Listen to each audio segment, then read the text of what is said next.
that old place down the long road that I'm traveling to. There's the jokes at the barber, told by Cleve from the hardware, about the stories that always make the news. Our town, wherever I may roam, I'll always have a place that I call home. Our town, it's very plain to see, there'll always be a part of you in me.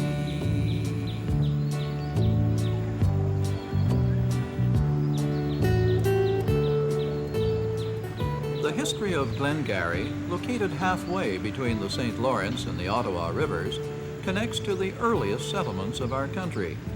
The people of this area, mainly of Scottish and French descent, have contributed in many ways to the development of Canada. Hello, I'm Barry Penhale. When I come here to St. Raffles, I can't help but be reminded of those 500 Gaelic-speaking Highland Scots who settled here. Much of the early leadership in Glengarry was furnished by their own parish priest, the Reverend Father Alexander MacDonnell, who was a friend to Protestants and Catholics alike. The settlers of MacDonnell's day brought very little to these parts, but in Alexandria and throughout Glengarry, they left in games, in music, and politics, a style unmistakably their own.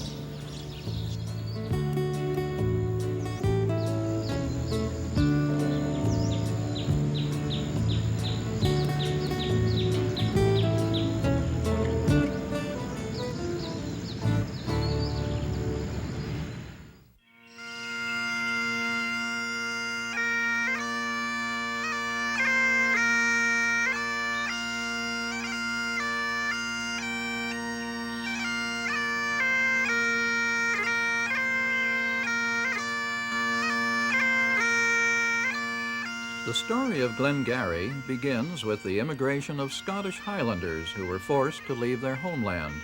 Father Alexander MacDonnell, while serving as a missionary priest in the Scottish Highlands, was a witness to the misery of his parishioners, caused by the policy of the clearances, whereby greedy landlords expelled their tenants to free the land for sheep farming. Father Alex, or the Big Bishop as he was later to be called, believed they could find a new life in Canada. Led by Father Alex, they arrived in 1786 with great expectations to the district of Glengarry. In the heart of this region, a lone piper played an ancient tune which had inspired their forefathers to great deeds. Their spirits rose, their courage and determination strengthened their resolve, and they transformed the forests into rich farmland. These early settlers formed the parish of St. Raffles, until 1833 the only congregation in Glengarry County. Nearly 150 years later, in 1970, their impressive church was destroyed by fire. It stands today as one of the few North American equivalents of the monastic ruins of the Old World. In 1819, MacDonnell purchased land roughly 20 miles away to build a grist mill. The hamlet of Priest Mill gradually developed. As a result of the new community's petition, the parish of St. Finans was soon established. Appointed as the first bishop of Upper Canada, he was transferred to Kingston and the ownership of the mill changed hands. As a tribute to him, the Glengarrians named the town Alexandria.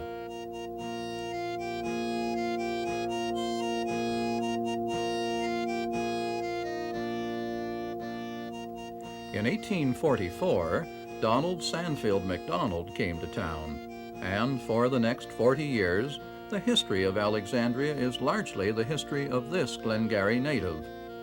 His skill as an entrepreneur was demonstrated when he hosted a great ball and supper to mark the opening of Alexandria's new steam-powered mill. Trainloads from Montreal arrived to celebrate the event. Besides serving in local Glengarry politics in a number of offices, Sandfield became Postmaster General of Canada and Lieutenant Governor of Ontario. Business life of Alexandria centered around the grist mill until the building of the Canadian Atlantic Railway in 1882. It established a link between Montreal and Ottawa. Although the railway exposed the mills to outside competition, it also produced transportation for locally produced goods. In the late 1800s, French Canadians from the neighboring cantons in Quebec were imported to work in the bush and in the mills. They became an important element in the new industries and in the life of Alexandria. Two large wood product manufacturers gave new economic life to the community. Jacob Schell arrived from Woodstock in 1882, and in less than a decade he owned cheese box factories, machine shops, and lumbering interests.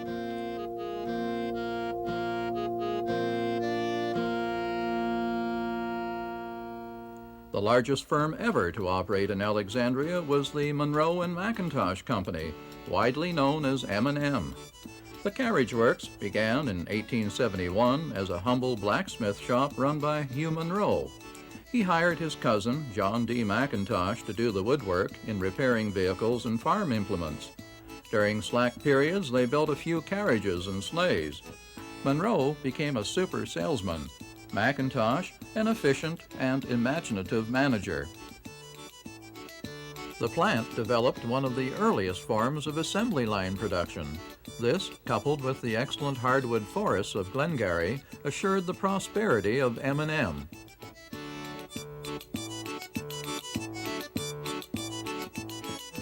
"300 workmen were employed to produce over 150 varieties of sleighs and buggies. A finished carriage was turned out every 15 minutes for shipments across Canada, to the United States, and around the world."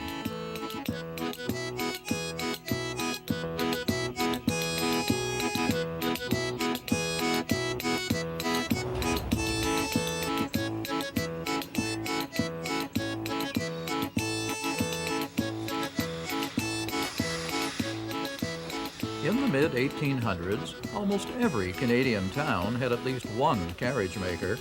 In Alexandria's case, the Monroe and McIntosh Company ranked in size and output among the 3 largest in the country.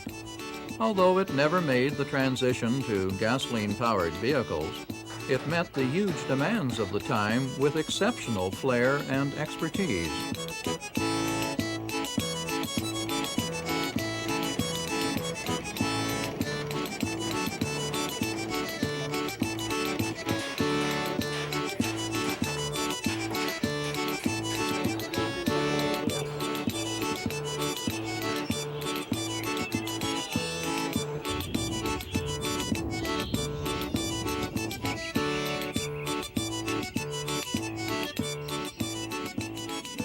Changing times brought an end to the great age of carriage makers, but Alexandria is still the home of the buggy from Glengarry.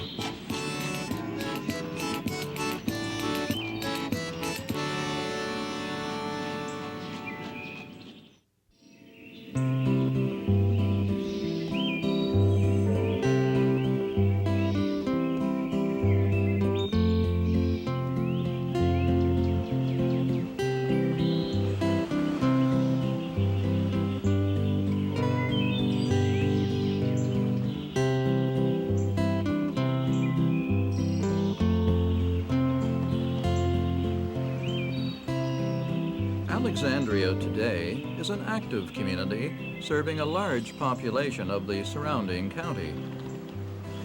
The town's main street showcases its Scottish and French traditions, while its people express a love and warmth of community. The oldest continuing business in town is the Melange and Savoy Meat Market, begun in 1905 and still a family business run by the sons of the original owner.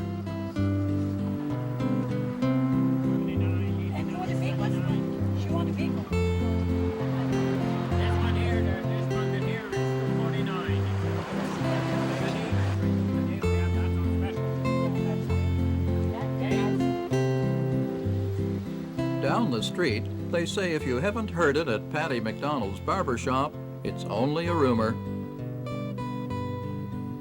Barber shops used to be a good place to stop in and get the news and to swap stories and tell. But they still come in here, and I believe Angus Hoy here was the one that dealt with the Senate. And they all just come in. Gabe comes in, Benny comes in. People go by and they say, well, Jerry's got quite a gang today. But somebody will say there's nobody waiting so we can go and get a haircut. So Angus might call it the Senate. Father Charlie Goetz used to call it the college. No matter what you call it, we always get blamed for everything around town in any event. And the sharpest thing I can tell you is that we've been responsible for nothing. oh, that's I'm right. sure of that. Yeah. Except Jerry.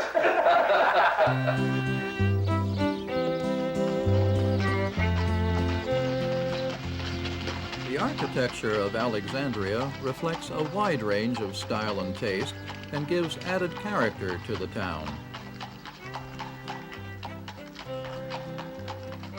A number of houses were built by John Chisholm, the contractor and builder of St. Finan's Cathedral. He was aptly nicknamed Steeple Chisholm because of his penchant for building steeples.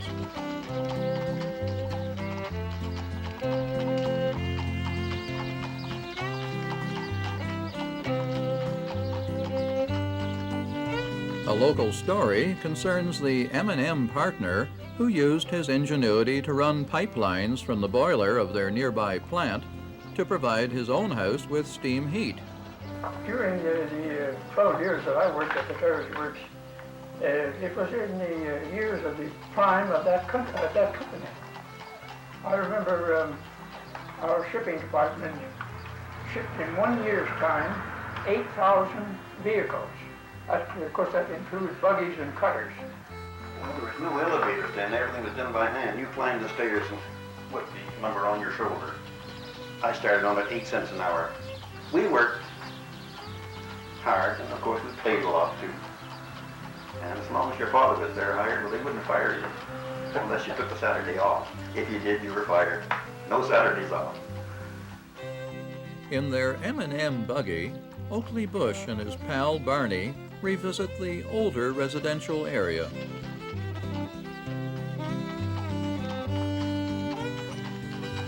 I was born in Alexandria. I've worked in a grocery store for my sister. I was manager. I worked for 40 years. I think Alexandria is great. All the people really encourage the stores in town, so that's why we could keep it up. St. Paul Street shows the strong influence of the Roman Catholic Church in Alexandria. The present St. Finan's was built in 1833 and became a cathedral in 1890.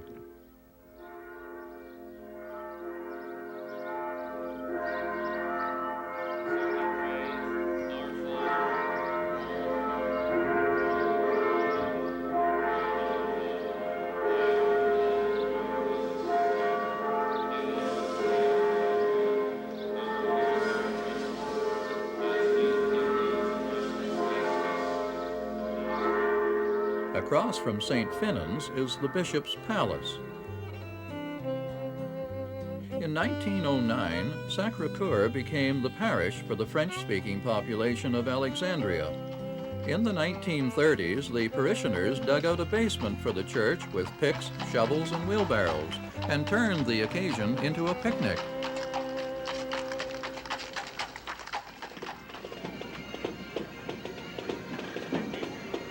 Located nearby at Maxville is one of North America's largest annual Highland gatherings, the Glengarry Highland Games, a long-standing celebration of the colorful Scottish heritage.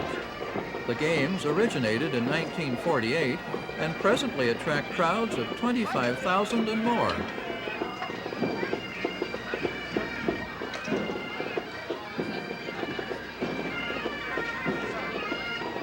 Among the people attracted to the games are those from the MacDonald clan.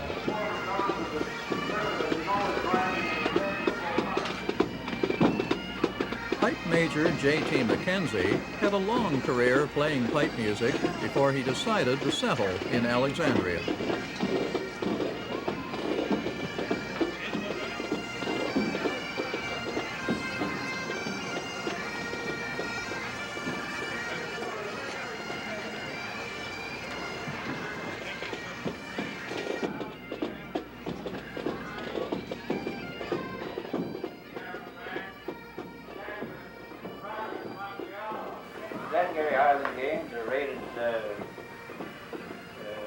among the leaders in North America.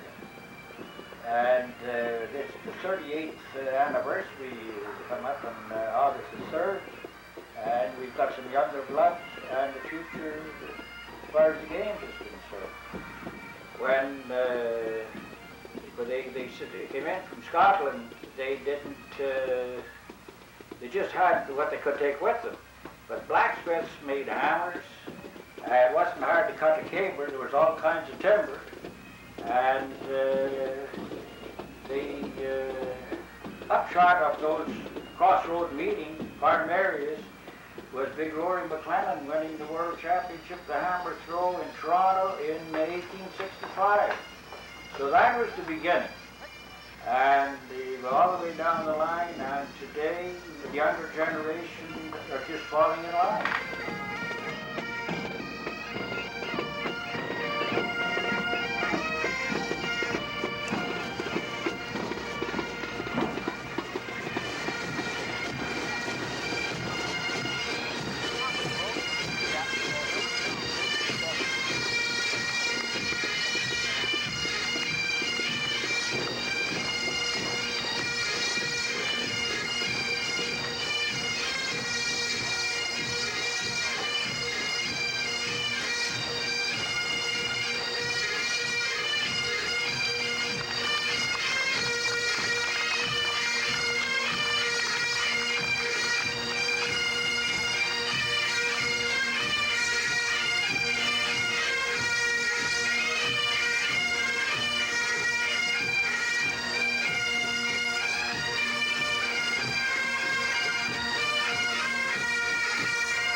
It's as if the sounds of Scotland itself can be heard from the rugged Highlands thousands of miles across the ocean.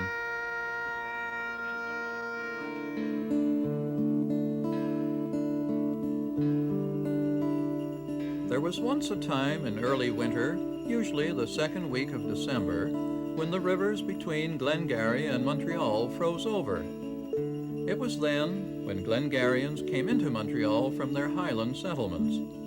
They arrived in a great procession of sleighs to bring the year's harvest for sale and to meet their clansmen. The familiar sounds of the ringing bells would be heard a long way off. The arrival of the sleighs from Glengarry would be the morning talk at the breakfast tables of Montreal. It signified a time for enjoyment, a time to meet up with old friends and acquaintances. The people of the area have long been the subject matter of legends and literature. Big Rory McLennan, a man of unusual gifts and versatility, was probably the best in the world at throwing the hammer. Father Yon and Father Gauthier coached when Alexandria teams and the natives from St. Regis played an outstanding brand of box lacrosse back in the 30s. Two writers have helped define the Glengarry character. Mrs. James T. Smith, writing as Dorothy Dumbrill, was a resident of the area for 50 years and produced some of Canada's best remembered literature. She wrote about the relationships between the two Glengarry cultures, Scottish and French. Ralph Connor was born in Glengarry County in 1861 as Charles William Gordon and had a full-time career as a Presbyterian minister. The story of his father's life became the basis for his best-known book, The Man from Glengarry. The early shantymen and river drivers, synonymous with bush life in the first half of the 19th century, were the brawny Glengarrians. Connor gives us an early view of lumbering activity. A wild and colorful life was the lumberman's, full of danger and adventure, making the square timber, collecting the great sticks into rafts, breaking up jams, and running the rapids. Another kind of challenge for Glengarrians was the confusion of similar names. At one time, there were 500 MacDonalds living in Alexandria. The postmaster insisted that some of them spell their names differently, to make his job just a little less bewildering. According to physical size, occupations, hobbies, and the like, nicknames were put into use.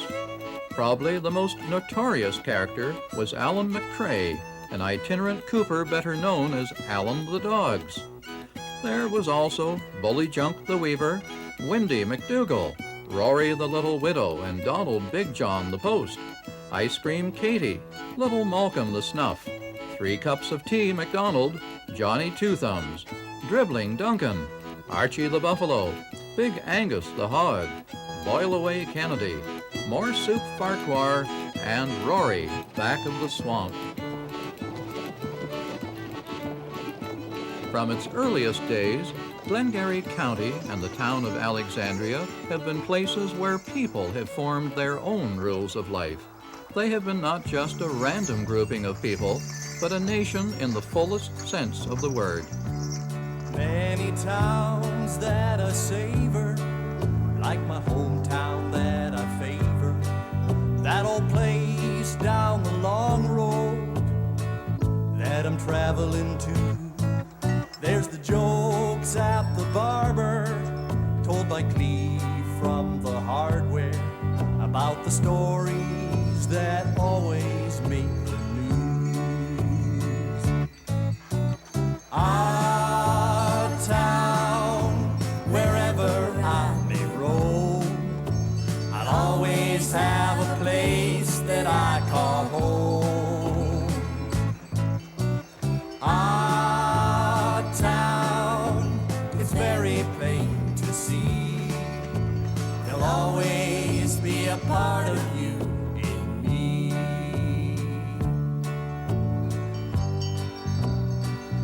I'll see the folks up on Main Street who will always take the time for a story over coffee at the old Five and Dime. The flag on our town hall through the years has flown free, a tribute to our hometown's history. Our town, wherever I may roam, I'll always have a place that I call home.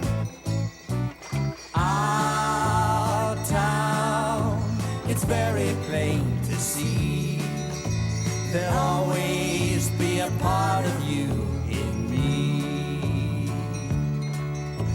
There'll always be a part of you in me. There'll always be a part of you.